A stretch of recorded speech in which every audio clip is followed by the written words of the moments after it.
అజీవ్ గారు, అయితే 1 year back జరిగిన దానికి కేసులు పెట్టడం ఏంటని మీరు అడిగారు. ఆ లాస్ట్ 5 years లో కూడా మీరు సినిమాలు తీశారు, ఈ గవర్నమెంట్ మారిన తర్వాత మానేశారు. ఎవరికి టైం వచ్చినప్పుడు వాళ్ళు నడిపిస్తారని ఎందుకు అనుకోవట్లే మీరు?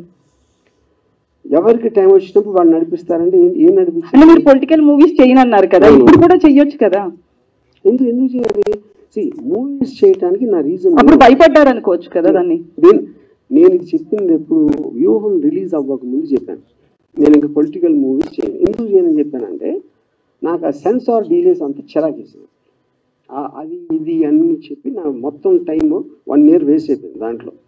దాని మూలాన ఆ విధంగా నా డెసిషన్ తీసుకున్నాను. అది నేను చెప్పింది. సో మీడియా గురించి మీడియా కూడా ఉండాలి అని చెప్పి ఉండాలి అని చెప్పలేదు, బాగుంటుంది పోనీ కుదరదు. ఎందుకంటే మీకు నాన్ స్టాప్ ఎవరు టెలికాస్ట్ చేసింది వాళ్ళకి డేటాబేస్ లో రికార్డ్ అయ్యి ఉంటుంది. మీ మీద ఆరోపణలు చేశారు, లేకపోతే మీ బొమ్మలు ఇలా కార్టూన్ రూపంలో వేశారని చాలా చెప్పారు కదా. సో దాని మీద మీరు కేసు ఫైల్ చేసుకోవచ్చు కదా, మీకు స్కోప్ ఉంది కదా. నాకు అవమానం జరిగింది అని. నాకు టైం లేదు, ఎందుకంటే నేను బతికేది ఎవడో నా మీద అన్నాడు, ఆడేదో అన్నాడు అని వాడు వెనకాల పట్టలో నా టైం నేను వేస్ట్ చేసుకోను. నేను అది చెప్పేది. అందుకని you have to leave it. అదేమి దాన్ని సీరియస్గా తీసుకోకూడదు. తీసుకోవాలని చెప్పట్లే నేను, ఎందుకంటే we have become a part of that eco system in the social media. దాని నుంచి ఎవరు బయటపడలేరు.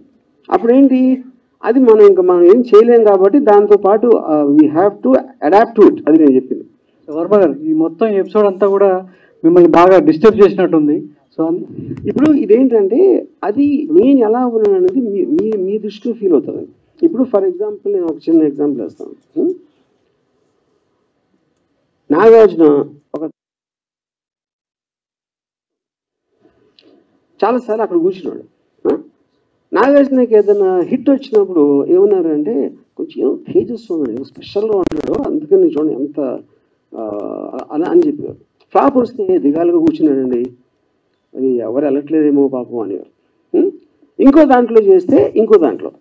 సో ఎప్పుడన్నా ఎవరు ఎలా ఫీల్ అవుతారని వాళ్ళు చూసిన దృష్టి పెట్టారు. ఇంకో ఎగ్జాంపుల్ ఇస్తాను. రితిక్ రోషన్ సూపర్ స్టార్ అయినప్పుడు మన ఫస్ట్ టైం ముగ్గురు ముస్లింలు, ఆమిర్, సల్మాన్, షారుఖ్ పెద్ద హీరోలు, ఇప్పుడు మన హిందూ కూడా వచ్చాడని ఒక చిన్న టాక్ వచ్చింది 2001లో, బ్యాక్ ఇన్ 2000. అప్పుడు రితిక్ రోషన్ ఫిల్మ్ ఫేర్కి డాన్స్ చేస్తూ ఉంటే షారుఖ్ వచ్చాడు గెస్ట్గా. వీళ్ళందరూ షారుఖ్ మొహం మీద కెమెరా పెట్టి చూడండి ఇక్కడ నవ్వట్లేదు, లోపల కుమిలిపోతున్నాడు, అదేమో ఇదేమో ఇది అంతే. ఎవరు షారుఖ్ ఏమనుకుంటే ఎవరికి తెలియదు అసలు అక్కడ. అప్పుడు ఏంటంటే నేను ఎలా ఉన్నాను అనుకుంటే మీకు ఆనందం అనిపిస్తుందో అది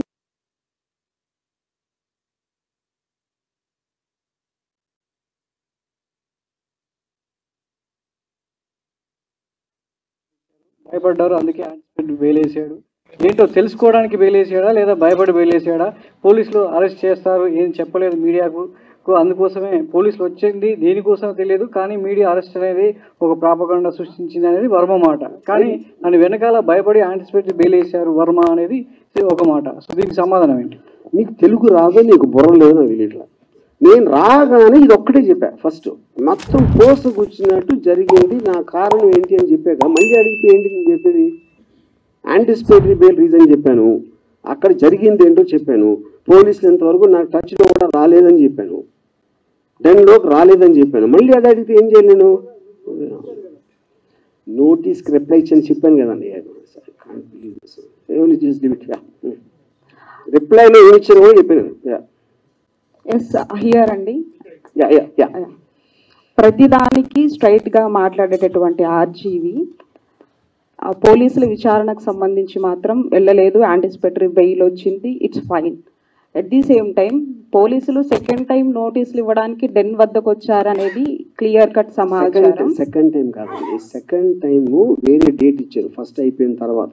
ఓకే, ఆ డేట్లో నేను 10 o'clockకి నేను రిప్లై పెట్టాను, నాకు ఫర్దర్ టైం కావాలి, లేకపోతే వర్చువల్గా వీడియోలో వస్తాను.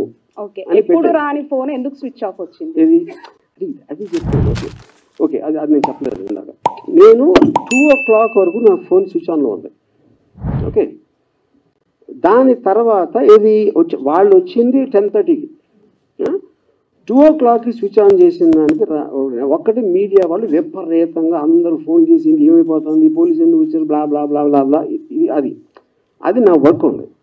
సెకండ్ రీజను, నేను యాంటిసిపేటరీ బెయిల్ చేసినప్పుడు దానికి ఒక 5 వేరే వాళ్ళు చేస్తున్నారు ఒకేసారి అన్న దాని మీద, దానికి ఎలాంటి స్కీమ్ అయ్యి ఉంటుంది, ఎందుకు చేస్తానని హరాస్ చేయడానికని ఆలోచించడానికి నాకు కావాల్సిన టైం దానికి నేను స్విచ్ ఆఫ్ చేశాను. అది ఎప్పుడైతే డెసిషన్ తీసుకున్నానో ఇమీడియట్గా స్విచ్ ఆన్ చేసి ఇక్కడే ఉన్నానని చెప్పాను. వర్మ గారు, మీరు సంవత్సరానికి ముందు జరిగింది ఇప్పుడు ఎందుకు మళ్ళీ తీస్తున్నారు అంటున్నారు. సంవత్సరానికి ముందు మీరు వేసినటువంటి పోస్టులు, మీ అకౌంట్ నుంచి వచ్చినటువంటి పోస్టులు, తర్వాత వచ్చినటువంటి సినిమాలకు సంబంధించి అప్పుడు పవన్ కళ్యాణ్ ఉద్దేశించి మీరు చేసినటువంటి కొన్ని వ్యాఖ్యలు, అప్పుడు జనసేన వాళ్ళు రియాక్ట్ అయ్యారు, కొంతమంది పోలీస్ స్టేషన్ దగ్గర కూడా కంప్లైంట్ ఇచ్చారు. బట్ ఏమనంటే అప్పుడున్నటువంటి గవర్నమెంట్ ఆ కంప్లైంట్లు తీసుకోలేదు. బట్ ఇప్పుడు ఎందుకు ఈ కంప్లైంట్లు తీసుకున్నారు? అది నాకు ఎలా తెలుస్తుంది, మీరు స్పెసిఫిక్ గా చెప్పకపోతే. అది ఫస్ట్ ఆఫ్ ఆల్ గవర్నమెంట్ మీడియాలో అన్నిట్లోనే వచ్చింది, మీ వ్యాఖ్యలు అన్ని వచ్చాయి. ఎక్కడ కాదు వచ్చింది, డిబేటబుల్ డిబేట్స్ కూడా జరిగాయి సార్. మీరు చేసిన ప్రతి ఒక్క ట్వీట్ గురించి ప్రతి ఒక్క ఛానల్ డిబేట్ కూడా జరిగాయి. పొలిటికల్ దాంట్లో అందరూ డిబేట్ చేస్తారు, జ్యుడిషియరీలో స్పెసిఫిక్ కేసు చెప్పాలి. ఇప్పుడు ఇక్కడ స్పెసిఫిక్ కేసు కాబట్టి మాట్లాడుతున్నాం. ఎగ్జాక్ట్ గా నేను అదే చెప్తున్నా.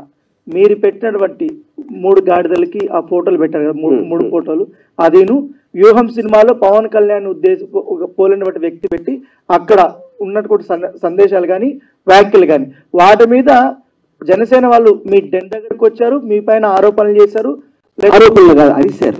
అరిశారు. తర్వాత మీరు కూడా ప్రెస్ మీట్లు పెట్టారు.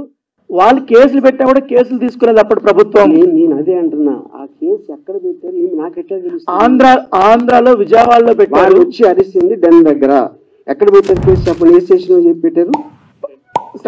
పంజాగుట్లో కూడా కేసులు పెట్టారు, బట్ తీసుకోలేదు అప్పుడు. నేను అదే అడుగుతున్నా, పంజాగుట్లో ఎలా పెడతాయి అంటే ఎలాగంటే నా జ్యూరిస్డిక్షన్ అన్న అభిమానులు మనోభావాలు దెబ్బతిన్న తర్వాత అది ఓకే. నేనేమంటున్నానంటే పోలీసు కేసు తీసుకోకపోతే నేనే ట్రాన్స్ఫర్ చేస్తాను దానికి. పోలీసు డిపార్ట్మెంట్ ఇస్ డిఫరెంట్, నాకు సంబంధం. I'm film maker.